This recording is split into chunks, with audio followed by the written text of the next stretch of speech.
Man, they gonna be wrecking. It's a big fight card coming up this weekend. And who I say is the number one, still the number one pound for pound fighter on the planet, turns Bud Crawford against Madrimov this weekend. I'm looking forward to that big fight. Look, it's a big fight card though, man. It's a lot of big names and a lot of people don't know those names that are on the card. It's a lot of names on that fight card that I'm pretty sure that a lot of boxing fans want to see. But first, just mentioning the Bud Crawford will be 37 years old in September. You never know when that undefeated guy, Father Time, is going to lay down his law. We don't know. It didn't happen to Floyd Mayweather. Hopefully, it doesn't happen to Bud Crawford. But we never know when it will be that fight where you just not the same person. But besides that, besides a fighter's chance, a lucky punch from Madrimov, I do not have this fight going the distance. I think, of course, his last 11 fights have not went the distance, but he's moving up in weight. Will his power carry over to 154? It remains to be seen.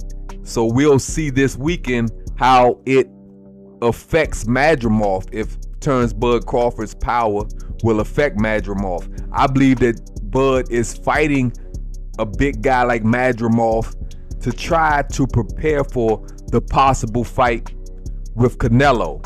But I think, of course, his defense will be up because he's moving up in weight. And we don't know how he will carry that weight, even though you walk around with that weight. Fighting with that weight, if you're not used to it, is a different thing. But he's a multi-weight class division world champion, and he's looking to be a world champion at 154. So I'm looking forward to that. Who else on the card? Esau Pitbull Cruz, a fighter who I'm looking forward to seeing this weekend. He's a world champion at 140.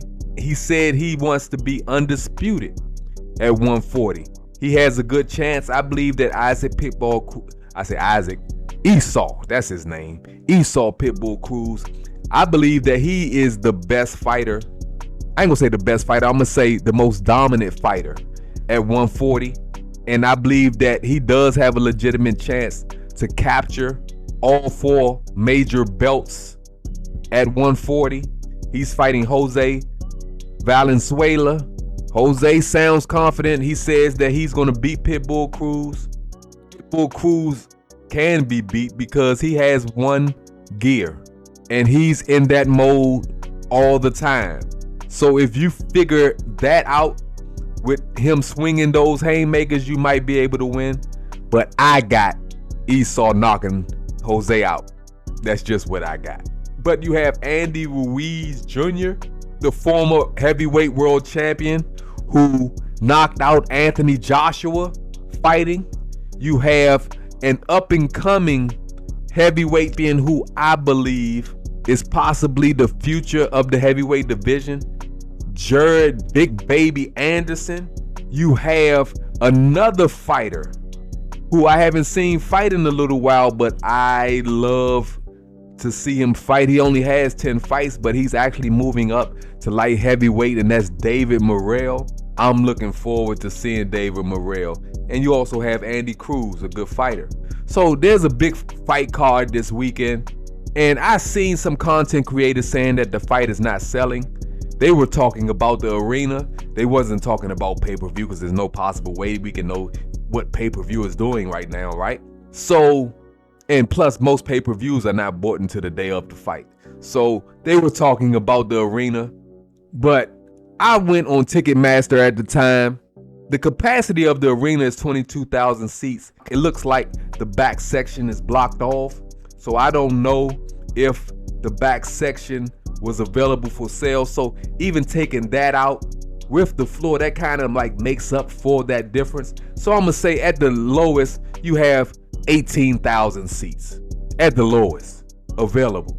And when I first heard that the fight wasn't selling, I went to Ticketmaster and I seen that it looks, and that was about a week ago, it looked like it was maybe about 4,000 original tickets available. Now you do have some resales, people reselling, and that's in red, but in blue, that's the tickets that you're buying directly, original ticket sales from Ticketmaster. And it looked like it was maybe about 4,000 seats left. So if the arena was set up for 18,000 seats, having about 4,000 seats left a week out from the fight, knowing that you're going to have walk-ups. I used to promote events. I understand that you're going to have plenty of walk-ups, right? And especially in a place like LA, certain cities, you're going to have more walk-ups than other cities. A city like LA, things are moving fast. People do things last minute. Most of the ticket sales, I ain't gonna say most of the ticket sales, but you would expect that there could be a lot of walk-ups. So with 4,000 tickets available a week out, then you can expect people to get tickets within the last week, if not walk up in LA, right? But let's go to Ticketmaster right now and see what we have available. 2 days out from the fight, we go in, and as we go around the arena, all I see is really resale tickets available. It's not even 1,000 tickets, original tickets available. It's not even 1,000 tickets available. So the fight is selling. That 1,000 tickets will be gone the day of the fight. This is a sellout fight. We can predict that. We can confidently predict that this fight will be a sellout. Yes, the Terrence Bud Crawford fight is selling against Madrimov, somebody who is not a famous fighter, but he's selling out an arena fighting Bud Crawford because Bud Crawford sells tickets. So for the sold out fight card Saturday night, we have Terrence Bud Crawford, Esau Pitbull Cruz, Jared Big Baby Anderson, David Morrell. It's Riot season. That's what it is, folks. I'll talk to you next time.